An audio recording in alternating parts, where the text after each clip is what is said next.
എൻ്റെ ഒരു extraction patient ഉണ്ടായിരുന്നു. പല്ലെല്ലാം എടുത്തു കഴിഞ്ഞ് പോസ്റ്റ് എക്സ്ട്രാക്ഷൻ ഇൻസ്ട്രക്ഷൻസ് എല്ലാം കൊടുത്തു വിട്ടൊരു പേഷ്യന്റ്. 3 ദിവസം കഴിഞ്ഞപ്പോൾ മൂപ്പര് തിരിച്ചു വന്നു. പല്ലെടുത്തതിൽ നല്ല വേദന ഡോക്ടറെ, പല്ലെടുത്ത കാരണമാണ് വേദന എന്ന് പറഞ്ഞിട്ടാണ് മൂപ്പര് ക്ലിനിക്കിലോട്ട് ഓടി വരുന്നത്. നമ്മൾ നോക്കിയപ്പോൾ കാര്യം എന്താന്ന് നോക്കിയപ്പോൾ എല്ലിലോട്ട് ഇൻഫെക്ഷൻ ആയിരിക്കുന്നു.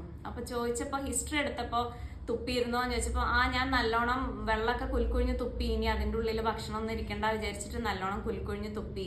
അതേപോലെ തന്നെ ഡോക്ടർ തണുത്തത് കഴിക്കാൻ പറഞ്ഞിട്ടുണ്ടായില്ലേ, അതുകൊണ്ട് ജ്യൂസ് ഞാൻ കുടിച്ചു. അപ്പം ജ്യൂസ് എങ്ങനെയാണ് കുടിച്ചതെന്ന് ചോദിച്ചപ്പോൾ ജ്യൂസ് സ്ട്രോ വെച്ചിട്ട് വലിച്ചു കുടിക്കുകയാണ് ചെയ്തത്.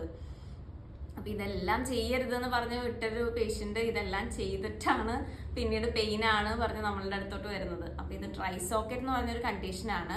അപ്പോൾ ഡോക്ടേഴ്സ് പറയുന്നുണ്ടെങ്കിൽ തുപ്പരുതെന്ന് പറയുന്നുണ്ടെങ്കിൽ ഒരിക്കലും തുപ്പരുത്. പല്ലെടുത്ത് ഒരു 24 hourലോട്ട് തുപ്പാതിരിക്കാനായിട്ട് ശ്രദ്ധിക്കുക. ഒരുപാട് വിഗറസ് ആയിട്ട് ഗാർഗിൾ ചെയ്യരുത് വായിൽ. അതുപോലെ തന്നെ സ്ട്രോ വെച്ച് ജ്യൂസ് ഒന്നും വലിച്ചു കുടിക്കരുത്.